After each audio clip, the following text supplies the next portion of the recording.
about the Matt. Now I gotta say this now, but the Jorge Masvidal versus Donald Cerrone. The second this fight was announced, Ray Longo, and I said this on here, he called right away. He goes, yo, Jorge's winning that fight, and he's winning it handily. He told me, he goes, the stuff that Cerrone's getting on these other guys, he's not going to get off on him. So I just had, the second that was announced, he said that, and then the way the fight played out was just really wild, man. What's your take on that? Listen, I've said it many times. You know, even when we've had our differences, I love Cerrone, man. I love that kid, and he's nutty as hell, but man, he's willing to step up. But one of the things that drives me crazy is he just wins an impressive fight against an impressive guy like Matt Brown, and he says, "Yeah, I want to fight in 2 weeks in Denver or 3, whatever the hell it was," and I'm like, how does that make sense? Yeah. So then we start looking at opponents, and the guy who's available is Masvidal, right? Yeah. And why take such a dangerous fight when you're so close to, you know, all the stuff that you've achieved to get to where you are now? 4-fight win streak in the welterweight division against serious guys. Yeah. Everybody's rumbling about Cowboy, but you know what? That's why people love him. The fact that he took this and he didn't have to. Oh, because he does it all the time. And that's what people love about him, you know. Yeah. But you know, sometimes you have to protect these guys from themselves, you know. But if the guy's screaming to fight in Denver, and I say no, you're not fighting in Denver, and everybody's let Cerrone fight, you know, it's just crazy. You can't win with that. Yeah. And you can't win. So I let him do it, and that's the result. Now I don't give a shit what Cowboy says. He needs to take some time off. He needs to take some time off, do some other thing. He's made a lot of money. You know, he just fought back-to-back. He made a lot of money. He needs to take some time off and just relax and ride his horses, shoot his guns, and do all the other crazy shit he does. And now what about this Jorge Masvidal, who looked amazing? He looked really on, man. He did. He looked awesome. Listen, I've always been a fan of Masvidal, but the one thing that I've always said about Masvidal is the guy doesn't pull the trigger. You see him in some of these fights, and he's one of those guys, if you had a remote control and you could control that guy, holy shit. You never lose. You know what I mean? He's the guy you'd want to have if you had a remote control. But if he pulls the trigger the way he did in the Cerrone fight from here on out, he could win a title. Yeah, it's an amazing thing. Because I remember cornering against him versus Al Iaquinta in that fight where Al was cursing at the crowd after. It was crazy. But I remember after that second round in the corner, I specifically remember Longo telling Al, "This fucking guy let you back in this fight. Now we need this third round." Like, he let you back in. Like, you know what I mean? Like, he took his foot off the gas a little, and he didn't do that in this fight, man. Holy shit. The beginning of that, first of all, it very well should have been stopped at the end of that first round. That was kind of crazy. I mean, I think the way and Herb is one of the best. He jumped in. I don't think he thought he heard the bell. Is that right? Is that he thought he heard the bell? 1 second left, right? So you know me. Usually I rip guys when they do this kind of stuff.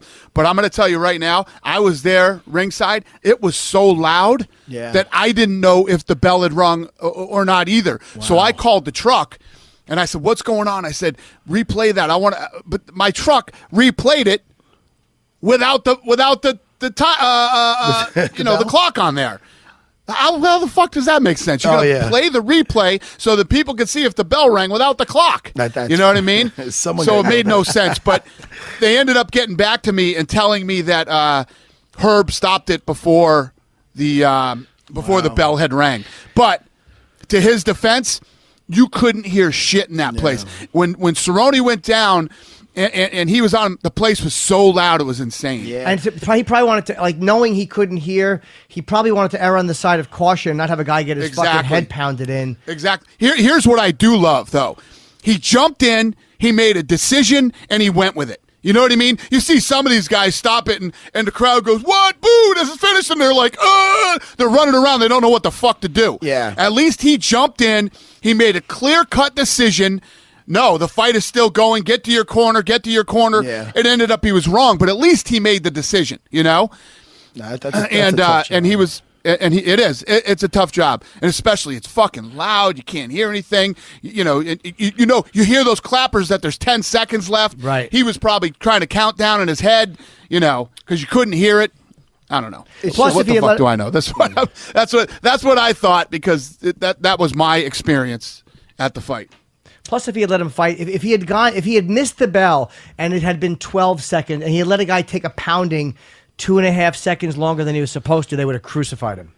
Absolutely right. Yeah, absolutely. And listen, when you're a ref and you decide in your head that you're going to jump in and make it like it's over, at least stick with it. Don't start fumbling around like you don't know what you just did and whatever. He said, fight's still on. You go to your corner. You go to your corner. I love it. That's how you have to handle that shit. Yeah, you got to take charge. Herb is one of the best. But I'll tell you, what really is upsetting about that is that he was done. I mean, he was done.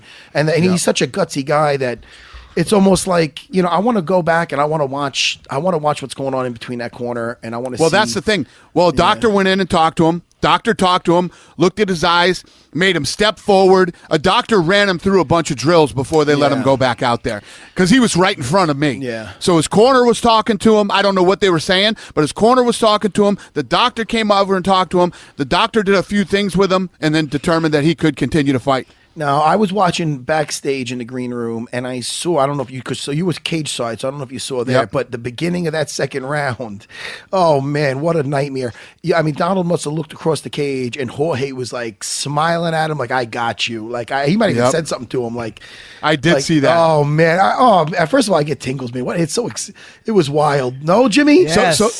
So there was something between those two, because at the weigh-ins, they were looking at each other, whatever, and Masvidal said to him, "This ain't sparring, motherfucker." Yeah. You know what's funny about that, Dana, is that after the fight was over and stopped, I seen him say something to him. And I'm like, and it didn't look too pleasant. I'm like, I gotta find out what he said. So I was in the locker room with him, but he was a little celebrating, so I didn't go up to him there. Later on, I seen him in the hotel after I had dinner with Longo. And we were bullshitting with him. I go, listen, what did you say? What'd you say to Cerrone after the fight? He goes, no, man. He goes, leading up to this, he's saying that, like, he doesn't even know who I am. And we work together. We sparred together. And he knows who the fuck I am. So he goes, he was dropping the guard when we spar. He was bringing up the sparring session. He goes, so he knew exactly who I was. So then when that was over, I told him, I go, you know who I am? You know who the fuck I am? That type of thing. So I thought that was pretty hardcore, man. Right? No, that kid's a gangster, man. He really is. Yeah, man. I can't wait to watch him fight again. I'm happy that he's like you talked about, pulling the trigger, because I thought the same thing. I've been watching him for a long time, and I remember when Al had to fight him, I was studying a lot of it. I'm like, man, this kid is actually awesome. I don't know why he's really not a talented superstar. Yeah, man, the guy should be a superstar. Do you think it was a cardio issue? No, I've seen him in so many fights where I'm like, man, this fucking guy is so talented, but he will not pull the trigger. If this kid would just let his shit fly like he did on Saturday night, he'd be unstoppable. I mean, then he was telling you after, anybody in the welterweight division, he wants anybody, he's trying to say he'll put his money up for a second. I mean, he says, no, I like it. He's getting vocal. So listen, I'm getting in my car, right? I'm getting in my car to go to the airport and go home. Yeah. He walks up to my car and goes, hey, I'll bet you fucking $200,000. Whoever you get, fucking throw whoever you want at me, I fucking win. I got $200,000. If I don't win, I pay you. If you win, you win or don't win, you pay me. And I think that 200 grand is gonna means a lot more to him right now. But that is wild, though. I mean, I love his attitude. you know who that is. You know who that is. That's my man, Dan. Dan's a fucking maniac. I love him. Dan Lambert. Dan Lambert? You know that's him. Lambert's got to be backing him with 200 grand and telling him, go out there and bet Dana $200,000. Dan Lambert's fucking awesome. It's got to be him. Wouldn't it be shitty if you took the bet and then he lost and then had to pay you 200 grand? Oh, yeah. Where's my money, motherfucker? That would blow. That would suck.